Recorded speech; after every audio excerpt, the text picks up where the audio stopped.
Hello there, Seraphim17 once again. This is my Darksiders 2 Apocalyptic difficulty video walkthrough. We are entering the Heaven territory, which I cannot for the life of me remember the name of at this moment in time, but I'm sure if you're playing the game, you'll have a vastly superior knowledge than I do, because I haven't played this for quite some time. This dungeon coming up is pretty challenging. It's got a lot of puzzles, it's got some interesting fights, it's got a whole host of Darksiders 2 goodness if you're enjoying it, and Darksiders 2 hellishness if you're not enjoying it, and I hope you are the former rather than the latter. But a couple of puzzles here with light, getting rid of the darkness and destroying it with purity. A couple of interesting moments where you use the ability to clone yourself and turn yourself into the giant statues. It's got a lot of interesting subtle nuance which, if you enjoy the dungeons of this game, you'll enjoy this one too. It has a fiendishly tricky puzzle coming up and a pretty simple boss, so it's got pretty much everything. And as far as strategy goes, if I see something and I remember it being douchey or assholey, I will definitely pipe in and tell you what I did. For instance, these creatures here, you can kill them with the gun. They're actually a nightmare because they do damage, they can swarm you, they can be giant bitches, but you can just simply shoot them and it gets rid of them. And they come out of the corpses of the bodies to signify something, like these angels are falling and this is the darker soul. I'm not really sure what it is, actually. It's just a strange embodiment of some kind of evil. So, as I did in the previous video, for anybody that tuned in, I'm going to be taking questions in the stream. The questions can be about the game, the questions can be about anything really, and I'm going to try and answer them. We got some good ones previously, and hopefully we'll get some good ones here.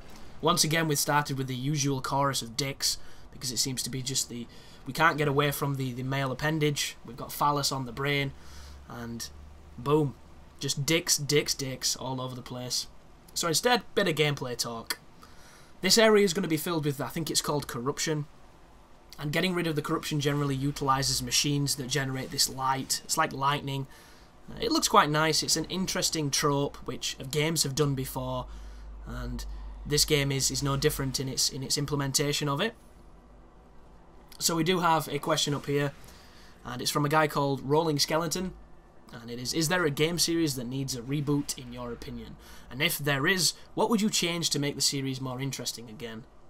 So, when I was at my girlfriend's a couple of weeks back, I was really into Fist of the North Star again, because I love Fist of the North Star, it's amazing. And the only games it's got is a really good cabinet game called Fighting Mania, a decent beat-em-up made by the BlazBlue and Guilty Gear guys, and a really shit, although it got 94% in Famitsu magazine, Dynasty Warriors game. So I would make a action, like hack and slash, character-driven action game of the Fist of the North Star series. And what I would do is I would feature it in a world similar to Darksiders, similar to The Legend of Zelda. I would make it so that there is exploration, there is RPG elements, there's character building, there's skill systems. I would essentially make Dark Souls with faster combat, more responsive combat akin to something like a Devil May Cry, a Ninja Gaiden, a Metal Gear Rising. And I would put it in the shell and the presentation of a 60-hour RPG with side quests. And what I would do, if I could, because I had this all thought out, I had the combat system thought out, I had lots of stuff thought out, but I would make it so that you can literally learn the best move on the game at the beginning of the game. But to do so, you essentially have to be a god and beat some of the most difficult things at a ridiculously low level to separate the good players from the bad ones. And I think it'd be a really fun game, because one thing I love is action games, and another thing I love is really well crafted worlds that seamlessly link together adventure games. And you know, Darksiders 2, for better or for worse, has a fantastic hub world. You know, it's got a lot of stuff that links together, very interesting. It doesn't have towns, doesn't have side missions per se. It does have side quests and a couple of people to talk to, but it's nowhere near as detailed as what my Fist of the North Star would be. Like, mine would be something fucking special. But interesting anyway. So the next one is, why are you so addicted to Dark Souls and Massive Wangs? So Massive Wangs, not quite so addicted to those, but I do enjoy a penis in my pornography because it's not the same without it. And I don't know if that's because I'm putting myself in the shoes of the guy. I just fell off there with this fantastic platforming section. I don't really know what that is. But I do prefer the man and the lady to coalesce together in beautiful harmony, rather than the other stuff you can get. No idea why. Maybe I'm a closet homosexual. Maybe I just crave the man action, the hairy backs. I'm not too sure.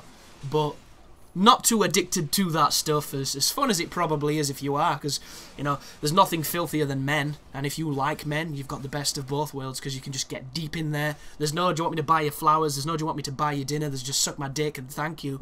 It's that simple.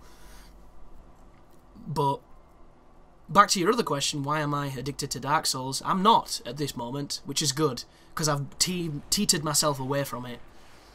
I don't know why I'm addicted to that game. I don't know why I can play that game the way I can. I think it's just something about it. I have literally beat Dark Souls over 50 times. And a lot of people say that, oh, I've beat this 50 times. I have. I have gone from the Undead Asylum to killing Gwyn over 50 times. Be it New Game Pluses, be it building characters. I don't think there's any game I have beat so much as Dark Souls. You know, it's weird, and it never gets boring. I never feel like, oh, I've got to go through this bit again, or that bit again. It doesn't feel the same as it did the first time, but it still feels good, and I think it's because, you know, shit always happens. An enemy that you've killed 1,000,000 times can always kill you. A jump that you've made 1,000,000 times, you can always fall off. There's something so unique in that game that I don't even think Demon Souls has. Because I played Demon Souls, I've beat Demon Souls about 4 times, and it's a good game, and it's a fun game, but I don't think it's half the game Dark Souls is, because I played Dark Souls first, and I fell for it, I did. I completely fell for it. And you always remember your first. So Heretic likes Primal Rage, apparently. I don't know why. All that was monkeys farting at dinosaurs. It was the dumbest fucking beat-up ever. What games am I looking forward to in the future? I can't answer that, dude. Aside from Dark Souls 2, I really can't answer it, because the stuff that's coming out, I'm just not excited for at all. Modern Warfare 4, couldn't give a fuck. Biggest jaw-breaking yawn. You know, Black Ops 2 is a fantastic game, but I've got no aspirations to play it. And it's not because it's a bad game, it's just because I'm not in the mood for it, so I don't know. 720 possibly being online is the death of Microsoft, in my opinion. And you can tell that by the backlash that Mr. #deal-with-it got, and now he's just left Microsoft because, yo, dog, can't talk shit about a company you work for when they don't agree with you. And I think it makes PlayStation look a lot more enticing. I think Sony could run away with this next generation of consoles if they play the cards right. And right now, they've got all the devs involved, they've given them all dev kits, they're making it as simple as they physically can. They are learning from the mistakes they made that made the PS3 not so successful. And I think that is the smartest thing they could have done. Because regardless of if you're a Sony guy, or a Nintendo guy, or a Microsoft guy, or any of that, the Xbox did better than the PlayStation, and it shouldn't have, because the PlayStation was better fundamentally on every level. You know, free online, more powerful, but it failed because they just got everything wrong at every step of the way. And now they have that behind them. They know what it is to taste that failure, and they're coming out immediately at the gate. They're being first, and they're saying, this is what we're doing, this is how it's going to work. And I think that takes balls, and I want Sony to win me back. I do. I want to be what I used to be like. I want them to prove that they still belong in this gaming culture. And if anything, it's going to force, hopefully, Microsoft to stop being so fucking lazy. Because as soon as Microsoft realised that they had the advantage, what did they do? They did nothing. They gave us a dashboard that's slower than it's ever been, and it's on its 9 millionth update. You know, they increased security. For purposes of every time I log in, it asks me, do you want to go to this email address? Do you want to receive emails? Do you like emails? Like, no, fuck you. And your emails. I want to just play a game. It never used to be like that. And I understand it's for my security, but at the same time, I don't want to do that nonsense. I want the dash to be fast. I want to be able to download something and play a game at the same time. There's a lot of things that make no sense. They got lazy, and if they're lazy on the next generation, they will lose, and I will laugh. And I will not lick somebody who I've never met in real life's genitalia. It's just not how this works. So we've got, would you ever consider doing YouTube as a full-time job? Or are you happy to keep it the way it is?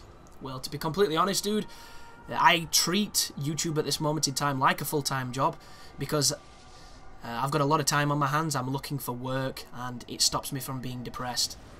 And I'm not a guy that usually gets depressed, and I'm not really somebody who believes in the depression that everybody seems to say that they have. I believe in real depression, which destroys families, can, you know, harm people and end lives, but not the, oh, I'm having a bad day, I'm so depressed type nonsense.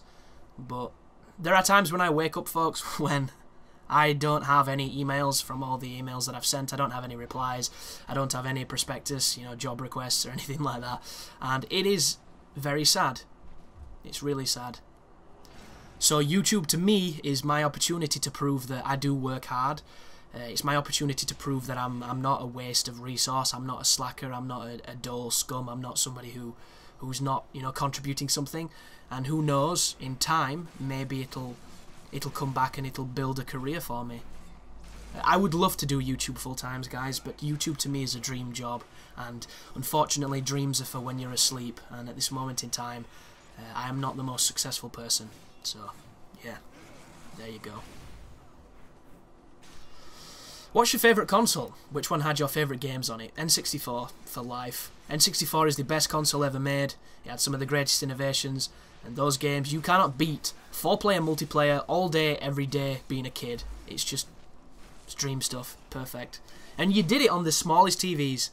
You know, 4 screens, split screens, on an 11-inch shitty SRT telly, and nobody cared. It was just brilliant. But we've got a dream job. I've got plenty of dream jobs. I'd love to be a writer in any industry, be it script writing, be it an author.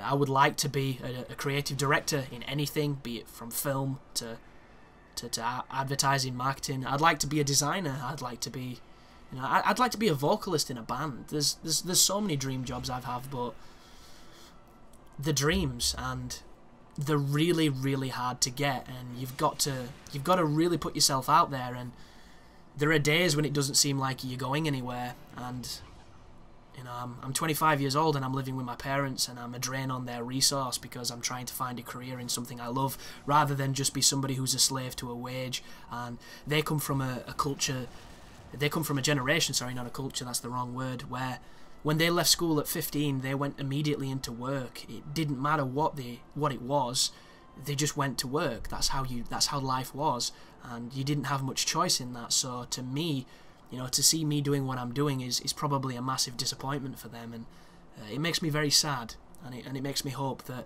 I will find this opportunity that I'm looking for, and I will be able to make them proud. Which, isn't that what everybody wants? You know, to better your parents, to make the best opportunity of all the potential that they gave you, and you know, hopefully that's what will happen, because I think I'm worth it, and I'm willing to fight for it. So, what would your ideal job outside of YouTube and gaming in general, if you have one? So I did mention a few just then, but an ideal job for me, I'd like to be an editor. Editor could be a good time. I'd like to be an assistant on something creative.